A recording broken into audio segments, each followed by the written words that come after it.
All right, let's talk about studying. We're going to completely rethink your approach. Forget about those endless, grueling hours. We're diving into a way to learn that's focused, it's effective, and most importantly, it actually sticks.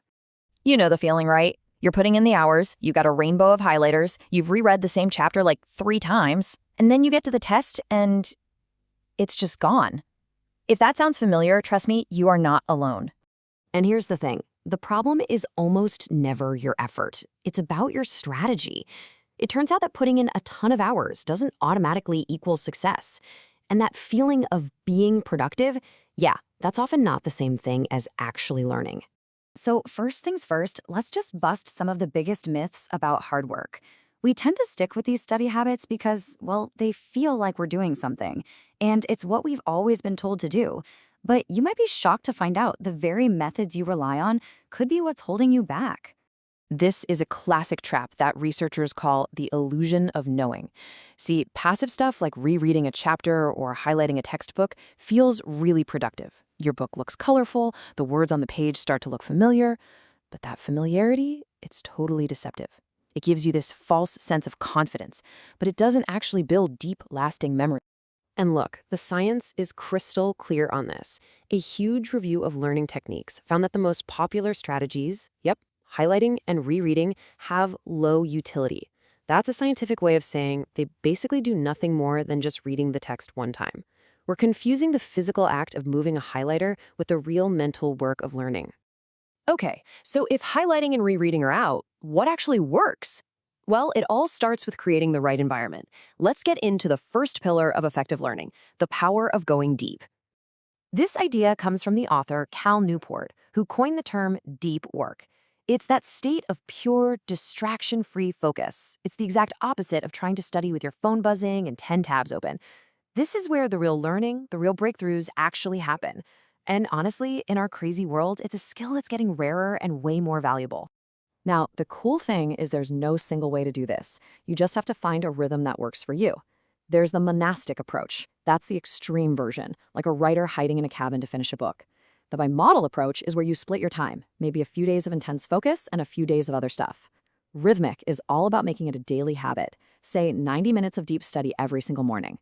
And then there's journalistic, which is for people who can snatch little pockets of deep work whenever they pop up in a busy schedule. Now for our second pillar, because once you've created that quiet space for deep work, you need to use the right technique. And that technique is all about active learning. This is what we call active recall. And it's the total opposite of passive review. Instead of just looking at the information again, you're forcing your brain to pull it out of your memory. You're not just recognizing it on the page, you're actually reconstructing it from scratch in your own mind. I absolutely love this metaphor. Think about it. Passive reading is like watching someone else lift weights at the gym. Sure, you see it happen, but your muscles aren't getting any stronger. Active recall is you picking up the weight and doing the reps. That struggle, that effort to remember something, that's what's actually building those strong neural pathways in your brain. And the difference this makes? I mean, it's staggering. Studies show students who use active recall remember about 57% of what they study. For those just doing passive reading, only 29%. That is nearly double the retention. This isn't just a tiny adjustment. This is a complete game changer. Okay, so we've got the why. Let's get into the how. There's a great saying. You don't rise to the level of your goals, you fall to the level of your systems. So let's build a system that makes all this smart studying stuff basically automatic. A fantastic way to structure these study sessions is something called the Pomodoro technique. It's super simple. You work with intense focus for 25 minutes and then you take a 5-minute break. This little trick helps prevent burnout, and research actually shows these planned breaks improve your focus way more than just studying until you feel tired. And really, this all comes down to one core idea. Consistency is so much more important than intensity. A little bit of focused studying every day is way more powerful than one huge, horrible cramming session on the weekend. It's all about building a sustainable routine. Those small 1% improvements every day add up to massive results over time.